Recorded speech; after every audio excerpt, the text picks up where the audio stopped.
The Land Before Time and the Great Longneck Migration are owned by Universal Studios. The trivia and goofs in this video are by LBT Wikia. This movie marks the first appearances of Braun and Shorty. Mo makes a cameo appearance in the song Adventuring. This, along with his cameo appearance in Flip, Flap, and Fly from The Great Day of the Flyers, makes him the only reoccurring character from the sequel besides Tria to appear in 3 films. It is revealed in this film that Braun was called Littlefoot when he was a child. This would seem to imply Littlefoot's mother gave her son her husband's nickname as a given name, contradicting an earlier explanation given in a tie-in book. This is the only film in the series in which Alec Medlock provides Littlefoot's voice. In every film from this one onward, the character has been voiced by a different actor. Pat's name is likely derived from his species name, Apatosaurus. Similarly, Braun's name is apparently derived from Brontosaurus, a species then thought to be a synopsis with Apatosaurus. Also, Sue may be derived from the name of her species, an extremely large sauropod named Supersaurus. Braun's referral to Grandpa Longneck as Papa Longneck indicates that he is Grandma and Grandpa Longneck's son-in-law.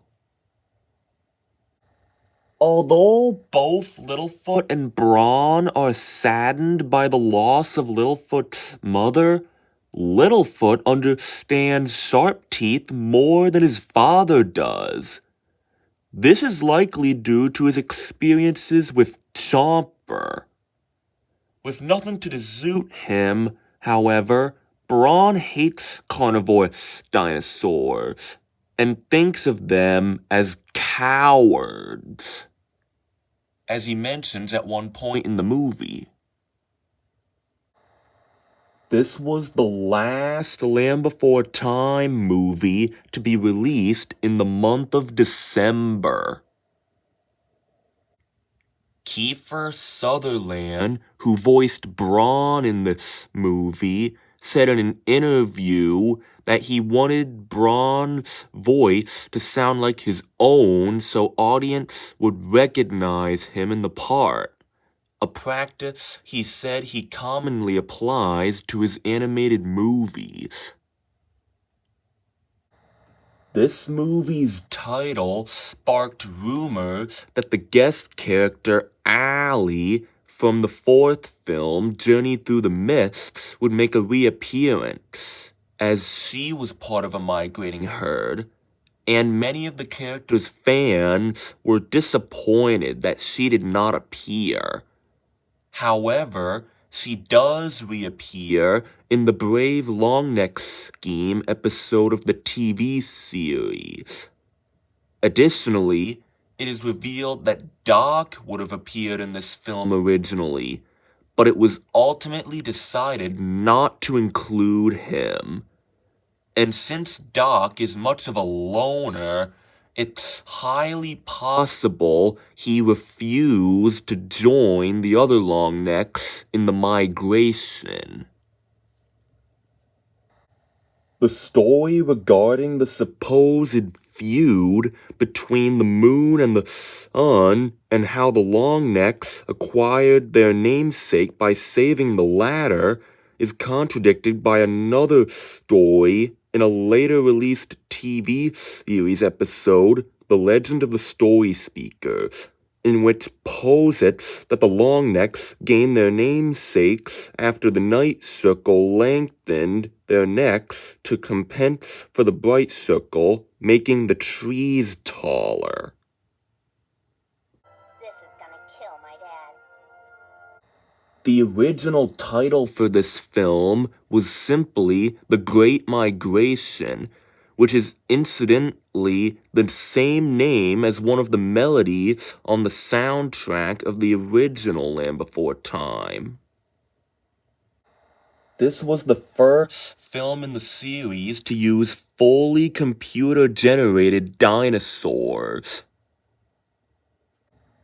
Littlefoot is no longer considered an orphan as he meets his dad. He's also no longer considered an only child, since he and Shorty are adopted brothers. This is the first Land Before Time film to have slow motion. When Sarah jumps over the river, she's in slow motion.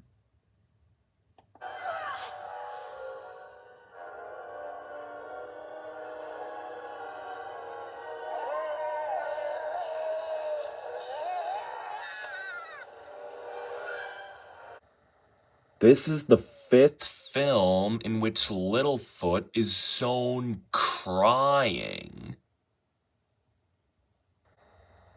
With a running time of 84 minutes, this is considered the longest Land Before Time film in history, while currently being Universal's second longest animated direct-to-video production after Mariah Carey's All I Want for Christmas Is You.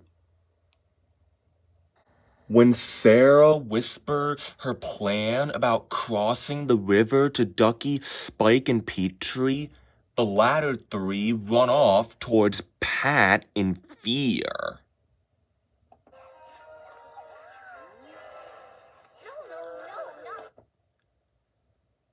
But Petrie shouldn't have been afraid of the idea, since he could easily fly over the river. However, he could have fled out of fear for the well-being of his friends. Coward! Baby! When Littlefoot wakes up in the middle of the night to sneak back to sleep with Braun, Grandpa Longneck's lower jaw has the same coloration as his upper jaw. And finally, when Sarah, Ducky, Petrie, and Spike cross the icky gooey place, Spike's eyes are green. And so, that's the trivia and goofs of the Land Before Time, the Great Longneck Migration. If there was something that I missed, feel free to put it in the comments below. Thanks for watching, and see you next time.